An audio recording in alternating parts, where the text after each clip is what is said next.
I want to now talk about demographics in terms of developed to emerging market economies, if we can. Jonathan, when it comes to measuring economic growth on a country-by-country basis, how does demographics factor in regards to the pace of that growth? We know it's an important factor. There's any number of factors that go into economic growth as a whole, but certainly population change is one of those factors, along with productivity change. So the developing world is expected to have 3/4 of the births in the world going forward over the next 20 odd years or so, 20 to 30 years, 3/4 of them, if you will. And many of these will be in Asia in particular. The fastest growth in terms of population is going to be in countries like India first, such that within a few years it is expected to overtake China. Wow. But China itself is growing in population now that it's ended its one-child policy. Indonesia, again, the fourth most populous country in the world today, growing very rapidly in terms of population growth too.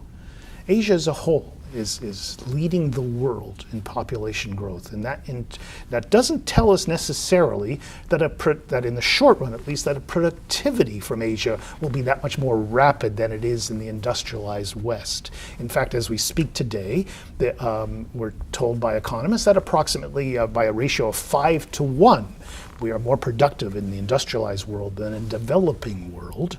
But nonetheless, that difference is closing. And over time, will continue to close further, more rapidly. And a lot of that has to do with technology, technological adoption. Absolutely. Different countries, be it developed or emerging markets, their place in the global value chain. So Jonathan, if you could, can you maybe do a bit of a case study, a deep dive on a country that has experienced a significant shift in population? What are the impacts that that's had on the country's economic growth? One country that just jumps out at me is Japan. This is one of the richest countries in the world. It is among the healthiest countries in the world, where people have amazing diets and will live as long as anywhere. But as a consequence, growth has been really negligible in relative to many other industrialized countries. Japan starts at such a high base. It can afford to falter for years and years, but that's exactly what is happening as there's so little population growth, even at times negative population growth. Immigration is also negligible. It's very tough to immigrate to Japan. So as a result, to the extent that economic growth is based in part on the growth of population or on immigration, those are mostly absent in the case of Japan. As a result as well, older people who do need more health care and so on put a big drain on the national budgets of Japan.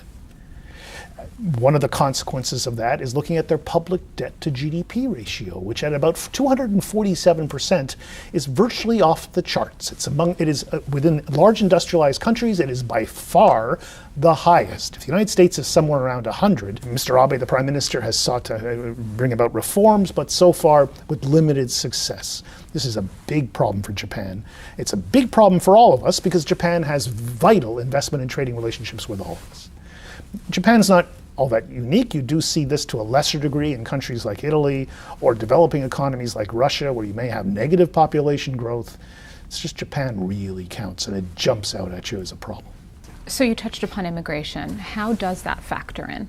This anecdotal evidence, but by and large, if a given polity, in the United States' case, can attract many of the best and the brightest from around the world, and then in turn, we have reason to believe that these people, if they choose to stay here, will create jobs by opening enterprises or become professionals in this country.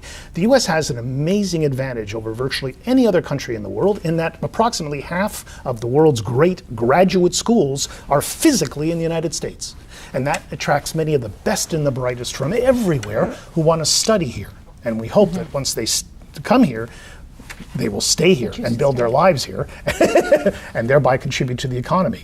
You know, any look at the who's who, particularly in the tech world, of leaders, and you find there were people who were immigrants to this country.